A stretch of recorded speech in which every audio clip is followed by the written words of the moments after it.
and welcome to this geography lesson. Today we're going to have a look at the factors that influencing South Africa's climate, and we're going to look at anticyclones. Now, what makes South Africa different from other countries? We have certain factors that plays a huge role on our climate. The first one is ocean currents. Now, South Africa is surrounded by oceans. So immediately we experience two different types of climates. The first climate that we experience is maritime climate. Now, what is maritime climate? It's any place that's situated next to the coast. Now, what maritime climate does, it kind of moderates the temperature. The reason why is because the coastal line is surrounded, it's basically on, the water edges onto it. It means the temperature is moderated. It means the ocean kind of cools it down, but in the same time, it doesn't make it as warm as inland climates, because during nighttime, what does the water do? Releases its heat much slower. Then, in the interior of South Africa, we experience continental climate. Now, as you can see, continental climates is places that's not surrounded by oceans.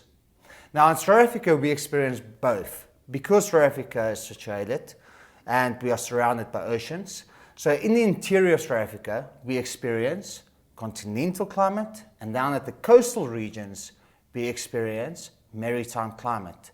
And we're going to have a look at the direct impact these ocean currents have on South Africa. Now, if we look at our next slide, showing a map of Southern Africa, you can see, first of all, the east coast of Southern Africa. Oops, let me just try and correct this. The east coast of Southern Africa is being washed by a warm Mozambican current, as you can see over here. The reason why it's a warm current is because this water comes from the tropical regions that's very close to the equator. Now, why is it warmer at the equator? Because of the insolation it receives. If you move into that direction, temperature increases, and if you move away from the equator, temperature decreases. And this is the case that we experience on the west coast of Southern Africa. The west coast is being washed by a cold ocean current known as the cold Benguela current. Where does this water come from? From the polar regions, the south polar regions. Now, these ocean currents create conditions that follows. It creates warm, moist conditions on the east coast, and it creates cool, dry conditions on the west coast. Now, I'm going to use the example, two places that's situated almost on the same degree of latitude. And it's a very popular example that we use in geography.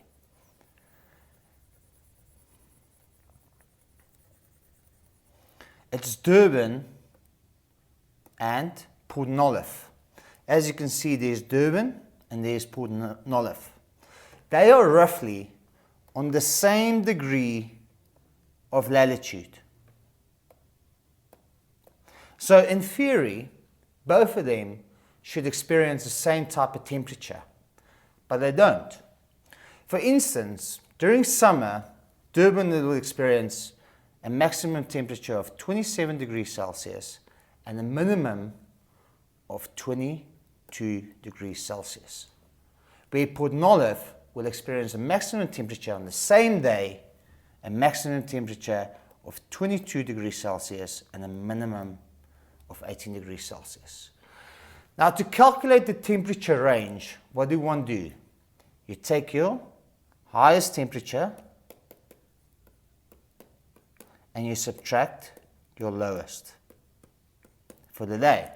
So the temperature range for Port Nolloth is 4 degrees Celsius. Temperature range for Durban is what? 5 degrees Celsius. So very much similar, but there's a difference in the temperature itself.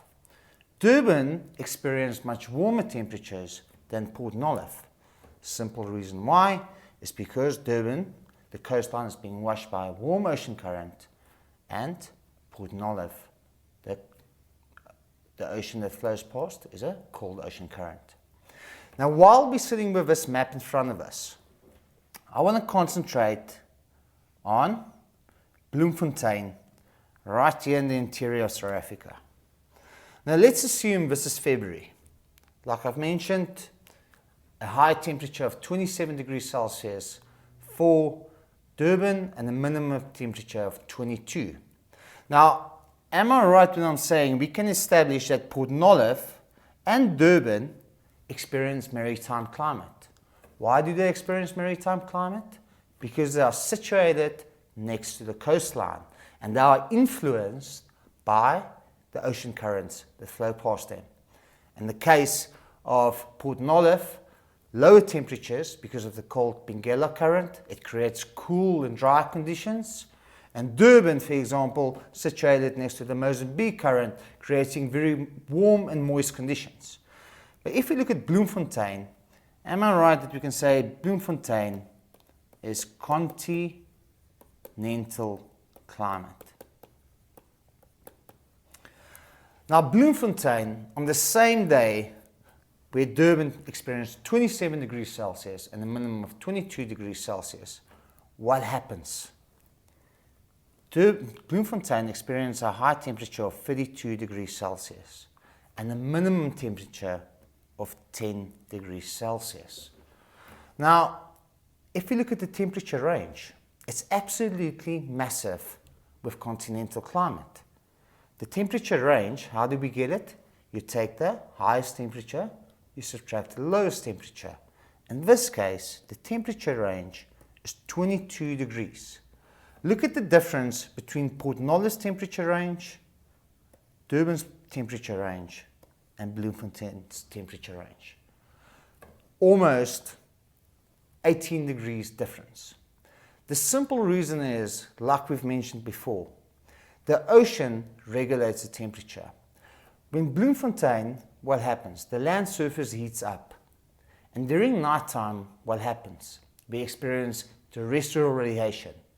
The Earth releases heat and eventually temperature will drop.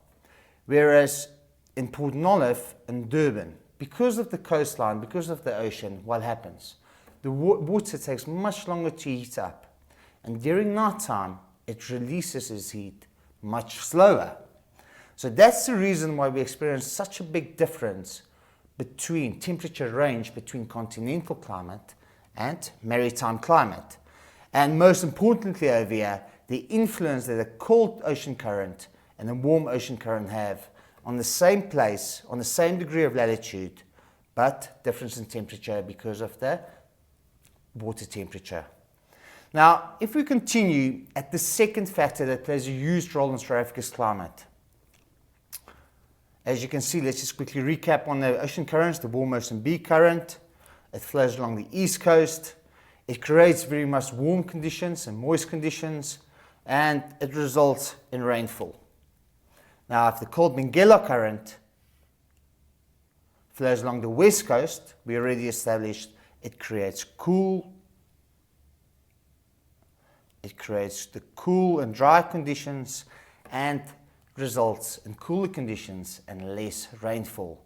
Now, all around the world, if you look at your major desert areas, you usually find them on the west coast of continents. The reason why is because that coastline is being washed by a cold ocean current.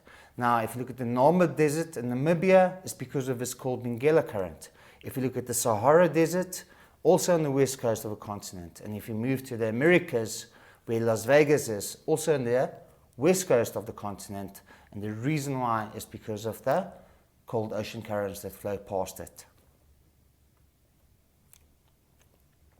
Now, this is a map showing the effect of temperatures between Durban and Port Nolloth, for example. If you look at your keys, showing you the different temperatures, as you can see, Port Nolloth situated over there.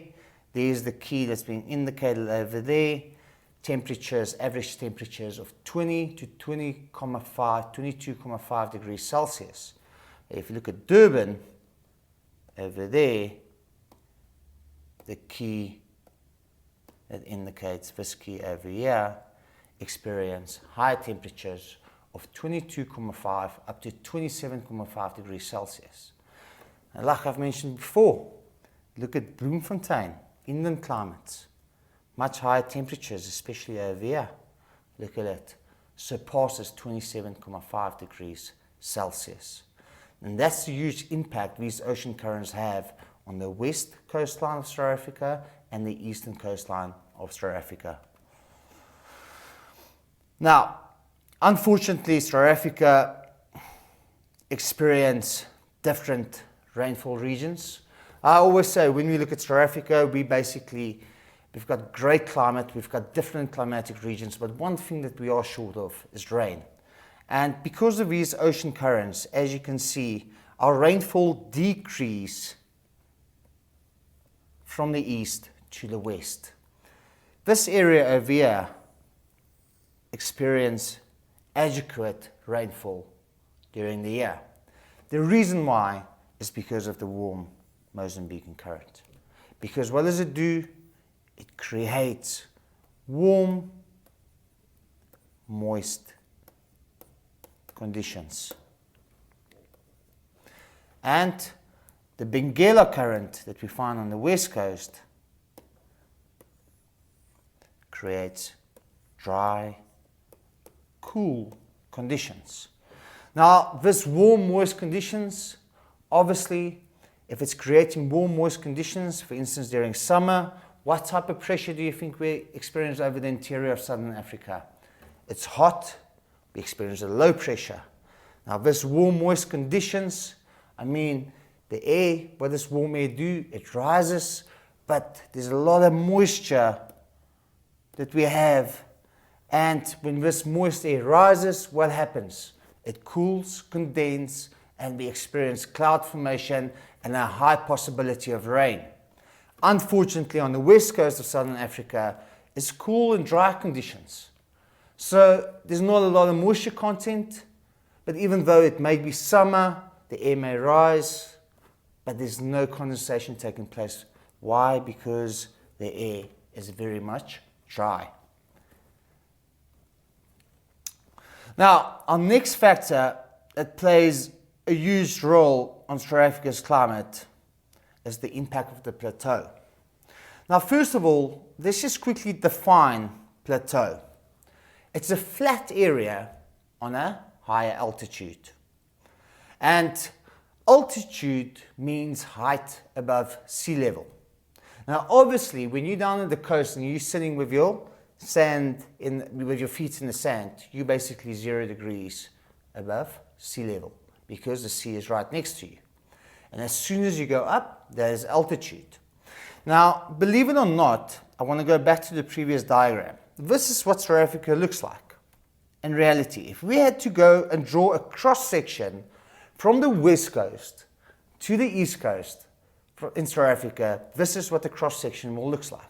And let's use, because we're familiar with Durban and Port Nolloth, let's quickly fill this in. There's Port Nolloth, and there's Durban. And if you live in the interior, perhaps you're living in Johannesburg, this is where Johannesburg is. Believe it or not, when your friends tell you, listen, or your family members tell you, we're going down to Durban, we're going down to Cape Town. And in fact, they're actually speaking the truth, they're telling the truth. Because they're driving down to Durban, they're driving down to Cape Town. Johannesburg is 1,600 meters above sea level. Whereas you're down in Durban, is 0 meters above sea level. And this have a huge impact on South Africa's climate. Now, Gr12, the rule of thumb goes as following. For every single 100 meters you increase with altitude, the temperature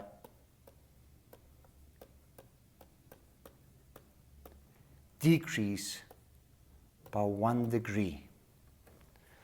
So that means for every single 100 meters we go up in altitude, the temperature decrease with 1 degree. It's logical. Now let's say, for instance, me and you, we go and climb Kilimanjaro, the highest mountain in Africa. What's going to happen as soon as we increase the altitude, once we get to the peak of Kilimanjaro? We're going to be dressed very warmly, and it's going to be extremely cold. There might be snow on top of that mountain, because the higher we go, how colder it gets. But now, my biggest question to you is, if Johannesburg is 1,600 meters above sea level, and Durban experiences a maximum temperature of 25 degrees, how is it possible that Johannesburg experiences warmer conditions? In fact, if you think about it, if that's the rule of thumb, Johannesburg is supposed to be 16 degrees colder than Durban. But are we? During summer months, Johannesburg experiences warmer conditions to Durban. So if we follow this formula, for every 100 meters, the temperature drops by a degree Celsius, Johannesburg should only be, in theory, 11 degrees Celsius, but we're not. We're going to continue after the break and see if we can figure out this question.